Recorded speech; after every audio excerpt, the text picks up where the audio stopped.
You're watching Color 10 News at 10 in high definition. Missouri Speaker of the House and a state senator plan to visit Springfield Monday to address the growing controversy over concealed carry permits. Good evening, I'm Ashley Ketz. Those lawmakers are upset that the Missouri Highway Patrol released the names of more than 160,000 concealed gun holders to the feds. New tonight, Kevin Schwaller shows how that information is being received here in the Ozarks. Ashley, a Missouri Highway Patrol leader confirmed that information. Still, he says the investigator never used the data. Now the controversy is even spurring a TV ad. Lately, customers walking into Cherokee Firearms have the store's motto in mind, keeping tradition alive. Anytime you start sharing people's confidential information freely with any agency that asks for it, I find that a cause for concern. I've got others like that. Nick Newman owns the shop. That's good, yeah. I wouldn't want my information, addresses, phone numbers, emails, anything handed out, regardless of if it had to do with concealed carry or my eating habits. He says his customers haven't talked too much about the release of information. The Highway Patrol leader told the State Senate Committee that twice concealed carry details went to a fraud investigator with the Social Security Administration. We're too busy to talk about it. Dan Hicks sells firearms in the shop. It makes you wonder what else information may be out there. The yeas are 68. He says the talk here is more about Congress than concealed carry, and that has people buying guns and ammo. Ads at the airwaves targeting Governor Nixon. In 2009, Governor Jay Nixon signed... The governor recently struggled to answer a question about the issue as he toured storm damage.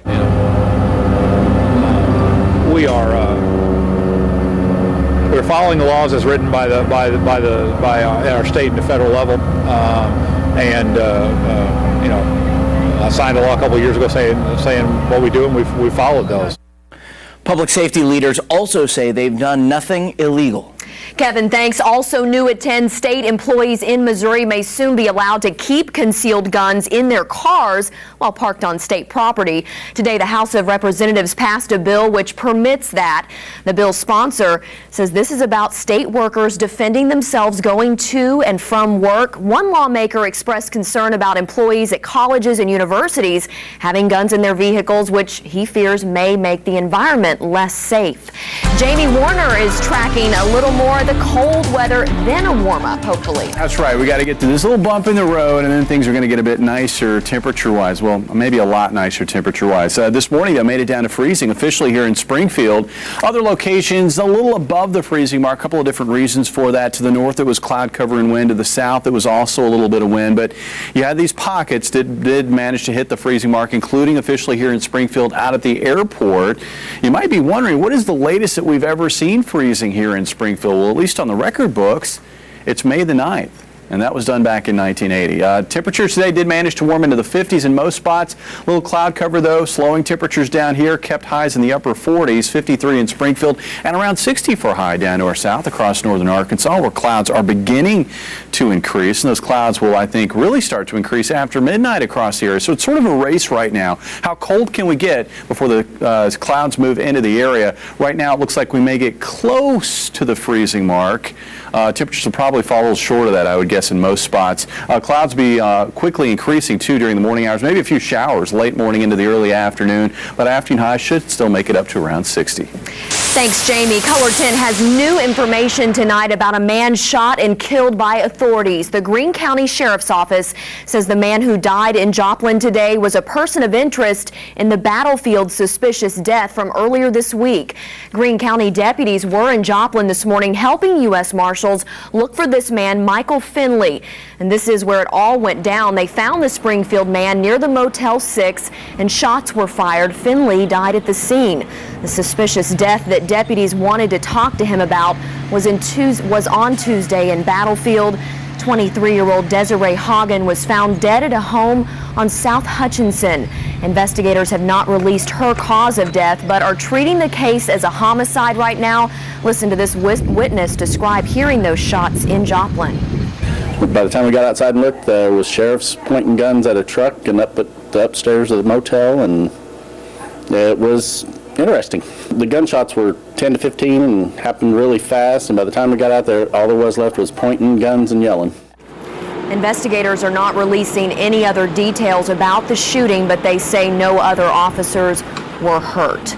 A child is abused or neglected every 2 hours here in Missouri, and that's according to research by the Children's Defense Fund.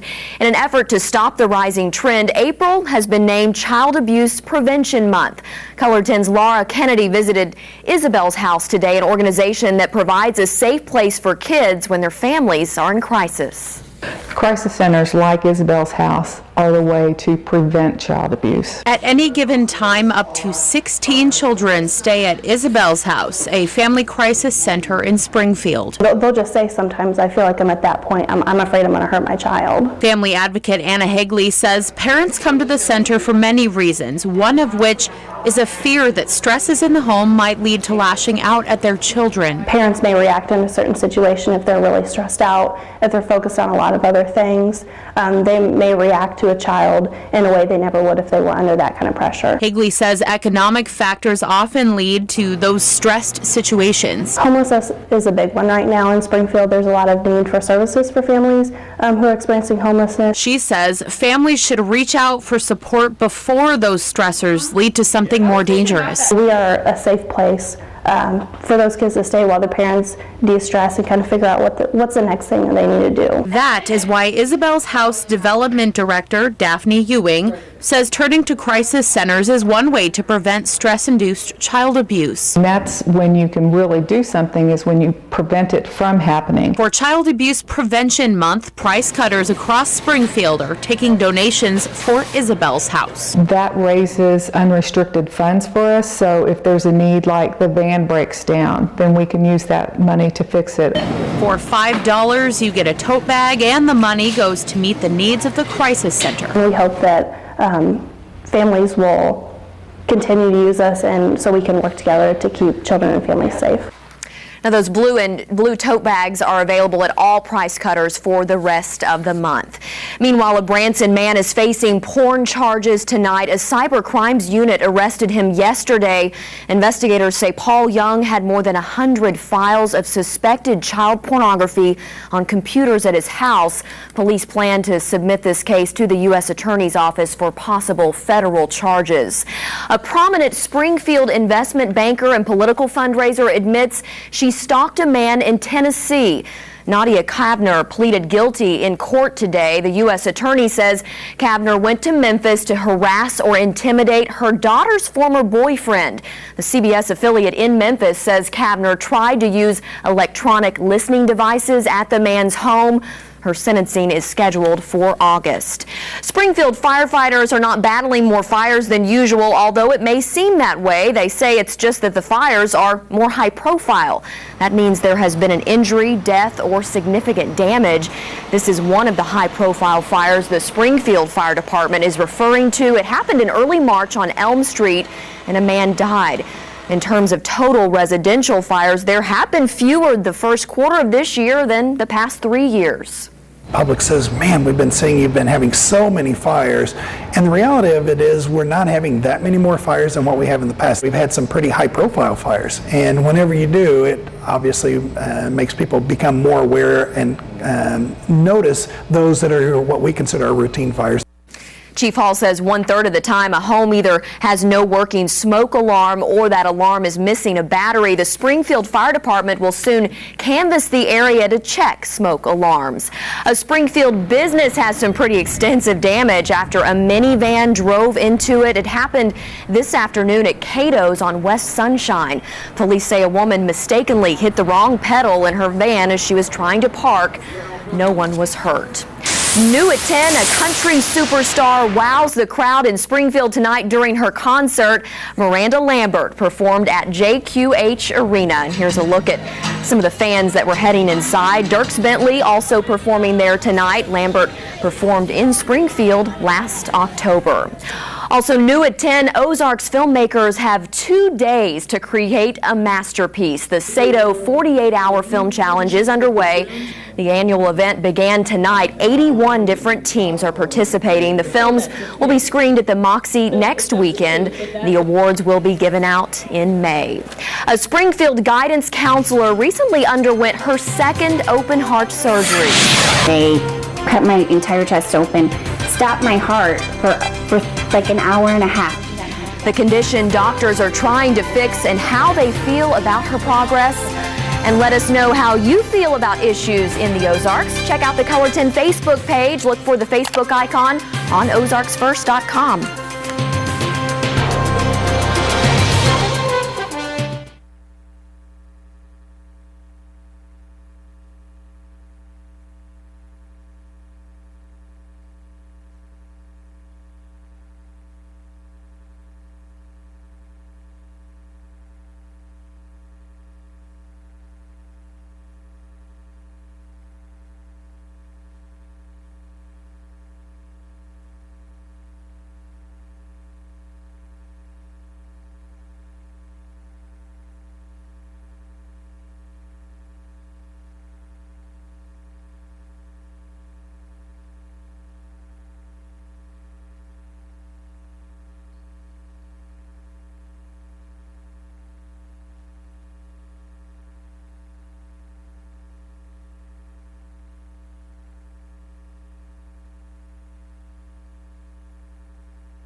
More local news. We have an update on a Springfield woman battling a genetic heart condition many don't know they have until it's too late. In February, we introduced you to Amy Moran. The Kickapoo guidance counselor had surgery last month to repair her enlarged heart. Now she's taking her recovery one day at a time. Careful not to hit mommy in her owie, huh? You wouldn't know it by looking, but Amy Moran had an extensive heart operation just 4 weeks ago. They cut my entire chest open, stopped my heart for like an hour and a half. I was on this bypass machine. Then my heart was stopped. And then like 2 weeks later, I'm sitting in that chair over there. This mother of two has been through 2 open heart surgeries in the past 3 years to repair an enlarged heart, also known as hypertrophic cardiomyopathy. The first surgery didn't work, while doctors are optimistic they got enough of the muscle this time. And he said there's probably, if it happens again, there's probably not an option for a third. So I would probably be put on a transplant list at that point. Every day, Amy is feeling better and the pain is going away. She's hopeful that one day, with the help of research and the American Heart Association, others won't have to endure a scar like hers. I think it's so important to raise that awareness because a lot of people don't know. And then they have a heart attack and it's too late. And you can join Amy and other heart disease survivors tomorrow for the Southwest Missouri Heart Walk. I'll be there as well. It is not too late to sign up either. The gates will open at 9 o'clock at Pediatric Field here in Springfield. The walk begins at 10 a.m. And hopefully, Jamie, it won't be too cold for all the walkers tomorrow morning. Well, it's going to be a little on the cool side. My guess is at 10 o'clock, we're going to be looking at temperatures in the 40s, and the clouds are going to be there, and maybe even a few light showers. But the afternoon will be better, and then Sunday's forecast looks fantastic. Some stormy weather thereafter. We'll talk about this active weather pattern coming up next.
And now weather with Color 10 News Chief Meteorologist Jamie Warner.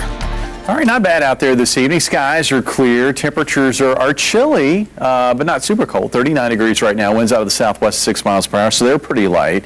And it looks like temperatures tonight aren't going to get a whole lot colder than where they are right now. 39 degrees. And here's what I'm thinking. I'm thinking as the night wears on, we're going to see clouds gradually increase from the west. It's already happening now across northwest Arkansas. So as these clouds come in, I think the clouds are going to win the race. Temperatures aren't going to quite make it down to freezing before the cloud cover rolls in. So once the clouds come in, that'll sort of cause temperatures to bottom out at that point and then probably rise a little bit. So at this time, I'm going to guess that most of the area is not going to make it down to freezing. So not technically a freeze, but there still could be maybe some patchy areas of frost, especially before the clouds move into the area. I think the best chance for an area to see a little bit of a light freeze would be north and east of Springfield, where skies will stay clearest, longest, in addition to having those very light winds out there. Pattern across the United States has gotten a lot quieter, thankfully.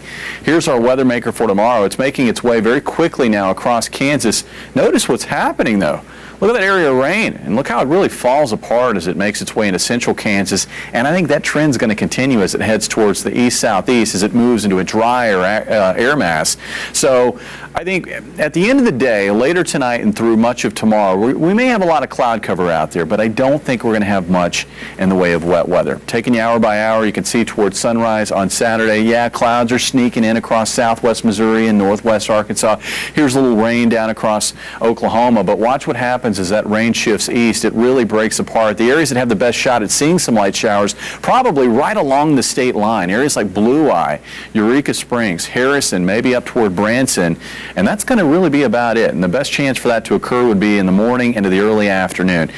Mid to late afternoon, I think the clouds, they'll be on the way out. So we'll see, I think, some sunshine to wrap up the day on Saturday, certainly. And if we can get enough sunshine, temperatures will make it over 60 degrees, which is quite a bit better than we've seen the last couple of days. Overnight Saturday night, a mild night. Winds will pick up. Skies will be mostly clear, and we'll see overnight temperatures dropping to the upper 40s and low 50s. And then during the day on Sunday, a front will be approaching. That could generate some showers and thunderstorms, maybe as far south as Clinton as we wrap up the day on Sunday. I think we're going to be safe further south, though. Mostly sunny day, breezy, and very warm. Looks like highs in the mid to upper 70s on Sunday. The pattern going forward to next week, a lot like the pattern this past week. Trough develops in the western U.S. The Gulf of Mexico, it opens up, so we're going to see that moisture increase across the Ozarks. That front that's going to generate showers and thunderstorms late in the day and into the evening hours to our north on Sunday will stall out across the Ozarks, probably along or just north of I-44. North of the front, cool. South of the front, very warm. So we have that clash of seasons. We have the moisture, and that's going to lead to some unsettled weather Monday and Tuesday, particularly north of the front, where I think we have the best shot at seeing some showers and thunderstorms Monday and Tuesday. And then on Wednesday, as the storm develops on that front and then moves across the region, that's when we could see some severe weather. I think the best chance for that would tend to be southeast and south central Missouri and in northern Arkansas. Tonight, temperatures dropping into the low to mid 30s for overnight lows, maybe 33. I think it's probably at the end of the day going to be a bit warmer than that for the low tonight here in Springfield. For tomorrow, looks like we'll find a partly to mostly cloudy day. We should make it up to 60, and I wouldn't be surprised if we don't get a little bit higher than that, especially if we can get a little more sun than I'm thinking. There will be areas that do that, and certainly should see highs in the low to maybe mid 60s. Sunday, the best day, 77. Monday, Tuesday, mild days, at least south of that front. Wednesday, stormy, and then turning much colder again. And that is right, maybe a flurry on the backside of this storm on Thursday. Wow, and you know, we can have these freezes until May. That's not unusual. May the 9th is the latest freeze on record here in Springfield. All right, so we're in for it, I guess, just for a couple of more weeks. Yeah. All right, thanks, Jamie. All right. The Springfield Cardinals were back on the diamond tonight at Hammons Field. Dan Lucy will show you if they can snap out of their losing skid next.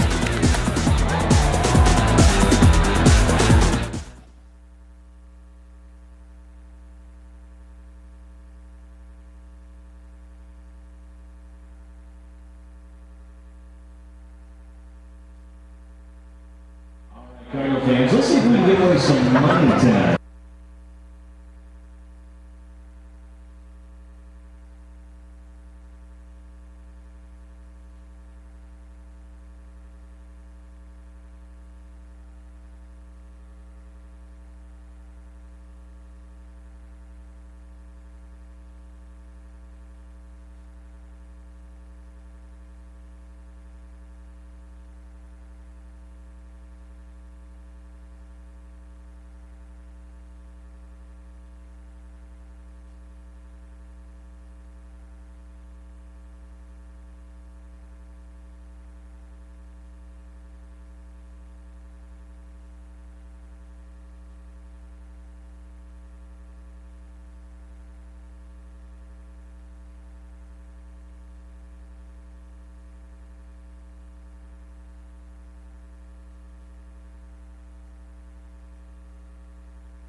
And now, the Chevy Dealer Sports Report with Dan Lucy.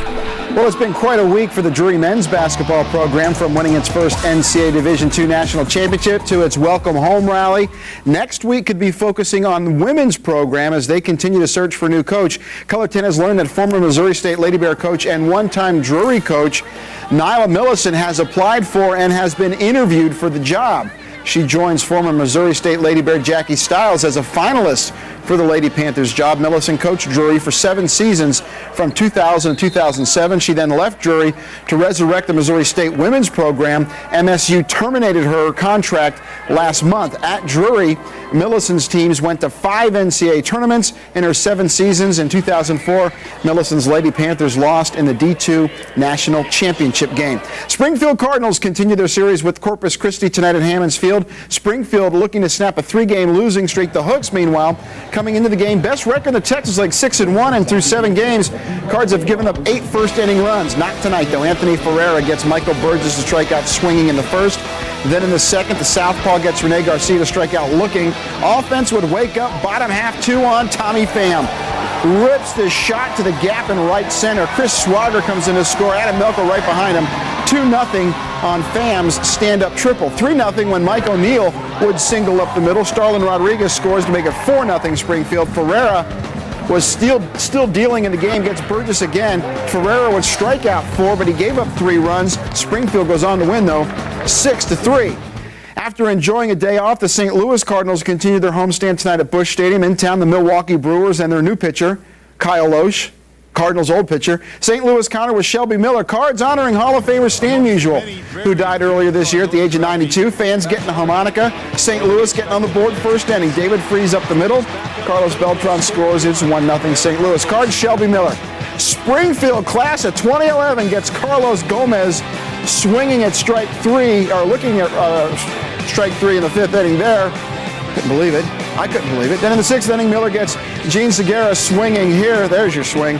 Shelby Miller would go 7 innings, giving up 1 hit and getting 8 strikeouts. He retired 17 in a row. Middle of the 6th inning, the fans got their harmonicas and then played along to a video of Stan Musial, "Take Me Out to the Ball Game." Then in the bottom of the 6th inning, see 6th inning because Musial was number 6, Yadier Molina would go deep to left center. Over the Musial number 6 that's on the wall this year, a solo shot, 2-0. Miller and the Cardinals and Yadier are going to win 2-0. First place, Kansas City Royals open the weekend set with Toronto Miguel Tejada playing first for the Royals. 1-0 first. Jays' Adam Lynn lines it past him into right field. Edwin Encarnacion scores 2-0. Kansas City cuts the lead in half. Then Lorenzo Cain singles up the middle. Billy Butler scores easily. And Salvador Perez comes in on the throw from center. It was a 3-2 Royals lead. But Toronto retakes the lead in the second. Emilio Bonifacio rips this to right over Jeff Francoeur's head and off the fence out there. Colby Rasmus scores on the play. Bonifacio scores on throwing errors. That made it 4-3. Toronto wins 8-4. Missouri State Bears open the 3-game Valley Series at Southern Illinois this afternoon. Bears won 7-3. Missouri State scoring 4 in the 7th. Nick Petrie going 7 innings, 6 strikeouts. He's 5-1 on the year. Second round of the Masters started with rain, but then cleared off today in Augusta. Wind picked up, and that made the conditions a little more difficult for the pros. Sergio Garcia and Mark Leishman were tied for the lead at the start of the day. Garcia would fall off the leaderboard. Leishman, though, still in the hunt. Early in the day, when it was raining, 53-year-old Fred Couples runs in this birdie putt. He would finish at 5 under and had a share of the lead for most of the day. Tiger Woods had an up-and-down day. He runs in this birdie on 5. He would get to 5 under, co-leader, but then would fall back to 3 under. Australian Jason Day had the hot putter late. Check this out, the birdie on 16. It just hooks right in and down. That's a bird. He would shoot a 4 under par 68 today. He has the lead at the halfway point at 6 under. That's 1 up on Couples and Leishman. You can see it right here. Oh, that's right. On Color 10, tomorrow starting at 2, Sunday starting at 1. And it's a tradition like no other, Unlike right? any other, that is true. Okay, we'll be watching. Thanks, Dan. And Jamie's got a look at a warmer forecast for our weekend next.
Here are tonight's winning lottery numbers.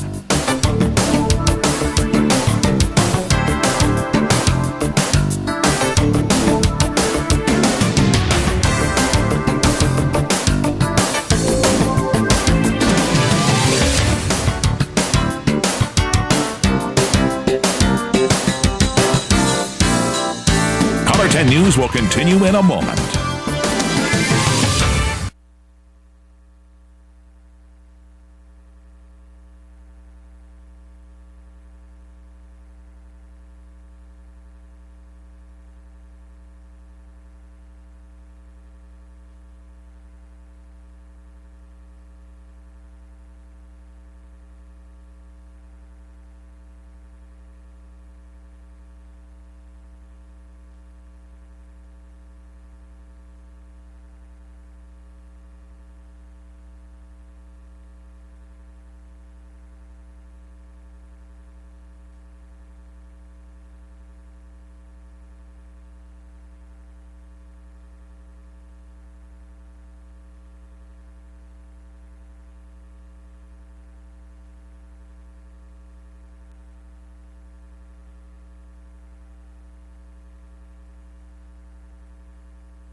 Well, Jamie, your pick day for the weekend is Sunday. Is Sunday, but Saturday's not going to be horrible. Looks like we'll just see a lot of cloud cover, but still highs, I think, around 60, if not into the low 60s. Sunday, though, the best day because it's going to be sunshine and 77 for a high.